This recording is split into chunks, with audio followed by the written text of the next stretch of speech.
On December 14, 2023, a Moscow court extended the arrest of the Wall Street Journal journalist Evan Hershkovich. Thus, he will remain in custody until at least the end of January 2024. The fact that the U.S. citizen continues to be held in a pre-trial detention center for exchange was actually confirmed by the Kremlin dictator during his so-called direct line. In September 2023, the Wall Street Journal, citing Western officials, wrote about the progress of negotiations of the prisoner exchange between Russia and the United States. Russia wants to bring back Federal Security Service hitman Vadim Krasikov, who is serving a life sentence in Germany for killing Chechen warlord Zelimkhan Khangashvili in Berlin during an exchange, from publication in the Wall Street Journal. Earlier, the U.S. State Department said that Moscow had already made an offer to release Evan Hershkovich and Paul Whelan, who are accused of espionage in Russia. In recent weeks, we made a new and significant proposal to secure Paul and Evan's release. That proposal was rejected by Russia. Matthew Miller, spokesperson for the United States Department of State, at a briefing on December 5, 2023. The Kremlin has already repeatedly used for blackmail and pressure in the international arena. Now, they are also being sent to the war against Ukraine. Kathmandu has demanded that Moscow stops recruiting Nepalese citizens into Russia's war against Ukraine and return them home immediately. Earlier, it became known that 6 Nepalese citizens who served in the Russian army were killed in the Russia's war against Ukraine. Nepal said it has asked Moscow not to recruit its citizens into the Russian army and immediately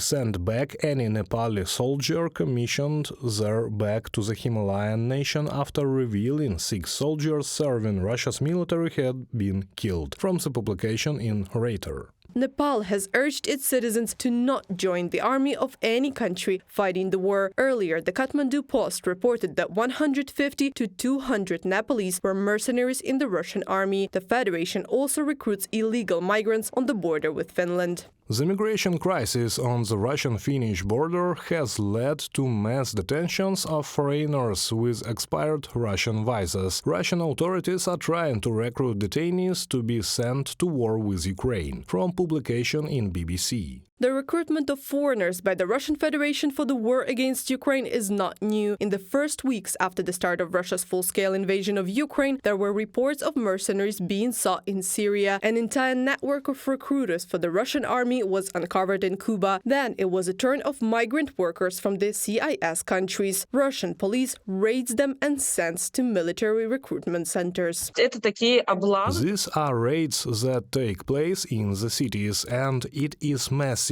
Everyone is detained, especially vulnerable people, immigrants. They are detained and taken to military enlistment centers. Some of them don't even speak Russian.